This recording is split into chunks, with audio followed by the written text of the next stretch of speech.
Keir Starmer's government is coming under increasing fire, and the latest controversy could hit millions of hard-working Britons right where it hurts, their retirement.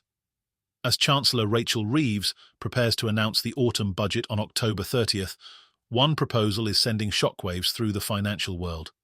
The Labour government is reportedly considering capping tax-free pension lump sums at £100,000, a drastic reduction from the current £268,275 limit. This potential change is being eyed as a solution to plug the staggering £22 billion hole in public finances. But for millions of Britons who have meticulously planned their retirement based on current rules, this could be a devastating blow. Currently, the system allows anyone over the age of 55 to withdraw 25% of their pension pot tax-free, with a maximum limit of £268,275. It's a well-established benefit, and many have built their retirement plans around the expectation of accessing a significant portion of their pension without the burden of tax. Now, Reeves and her team are looking at slashing that limit to just £100,000 in an attempt to find extra funds to fuel Labour's ambitious policy agenda. If this change is implemented, it could net the government an estimated £2 billion in additional revenue, which they desperately need to address the financial shortfall. However, this proposal has already triggered a wave of concern and outrage.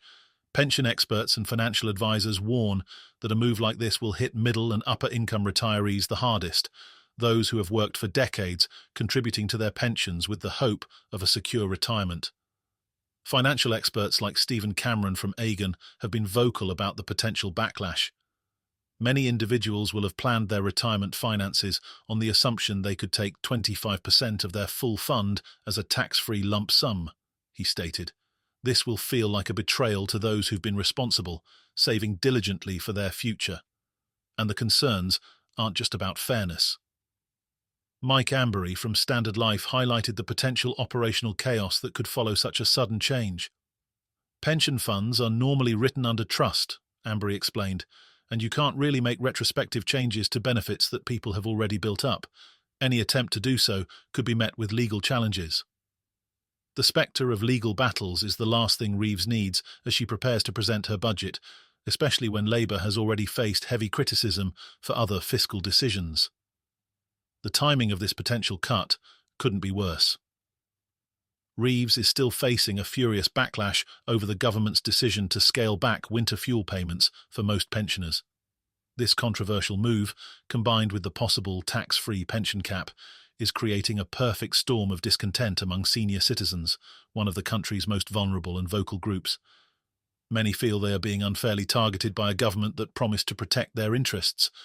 Financial advisors across the country are already fielding panicked calls from clients worried about their pensions.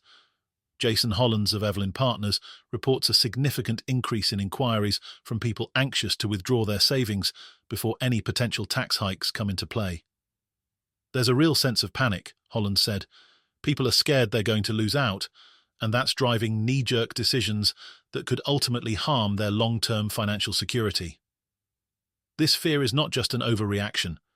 There are real concerns that a rush to withdraw pensions could lead to a sell-off in pension markets, potentially driving down the value of pensions and creating a ripple effect throughout the economy. As the budget approaches, financial institutions are calling on Reeves to provide clear guidance to calm the growing anxiety among savers. Quilter, a wealth management firm, has urged the Chancellor to offer reassurances to pensioners, warning that without clarity, knee-jerk decisions could have disastrous financial consequences. The potential for panic is compounded by the fact that Labour has already been forced to backtrack on one pension-related proposal. Earlier this week, the government reportedly dropped plans to reduce the 40% pension tax relief for higher earners after it became clear that the change would disproportionately impact public sector workers like teachers and nurses.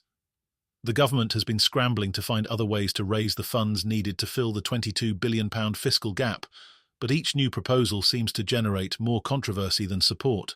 Meanwhile, in another corner of the financial world, brewers and hospitality firms are up in arms over possible tax hikes on alcohol.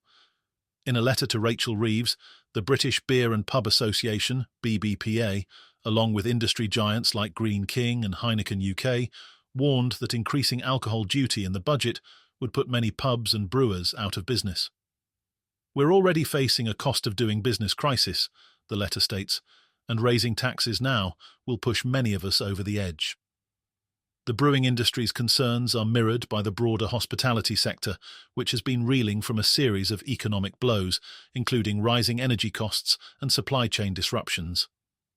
The BBPA has argued that an increase in alcohol duty could lead to a decline in pub revenues, forcing closures and eliminating jobs in communities across the country. With the average pint of beer already costing nearly £5, any further price hikes could alienate customers who are already struggling with the cost of living crisis. This isn't the only area where the Labour government is facing pushback. The Chancellor's consideration of this pension tax cap comes amid growing unease over Labour's broader tax policies, particularly its pledge to abolish non-dom status.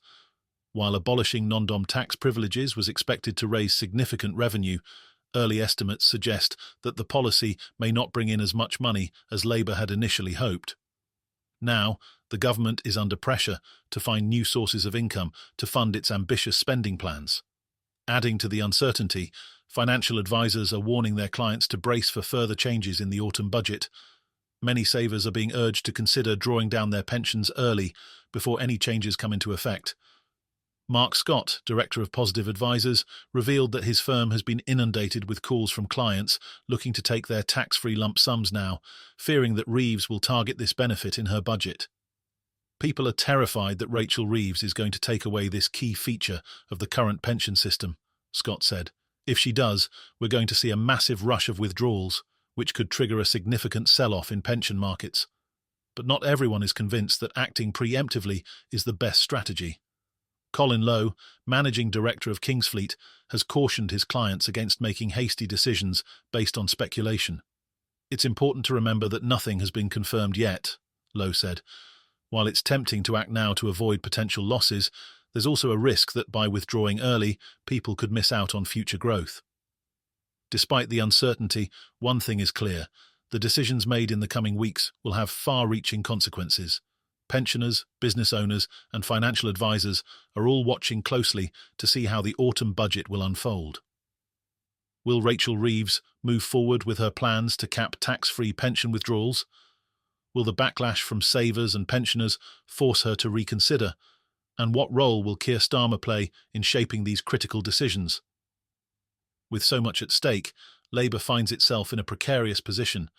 While the government's efforts to address the fiscal shortfall are necessary, the methods they choose could have long-lasting repercussions for millions of Britons. As the October 30th budget date looms, the pressure is mounting for Rachel Reeves to navigate these challenges carefully.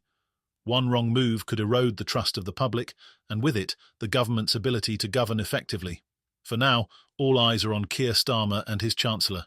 They promised a government for the people, but as pensions hang in the balance and businesses brace for further tax hikes, many are beginning to wonder if this government truly understands the needs of ordinary working people. If Labour isn't careful, they could find themselves losing the support of the very people they've pledged to help.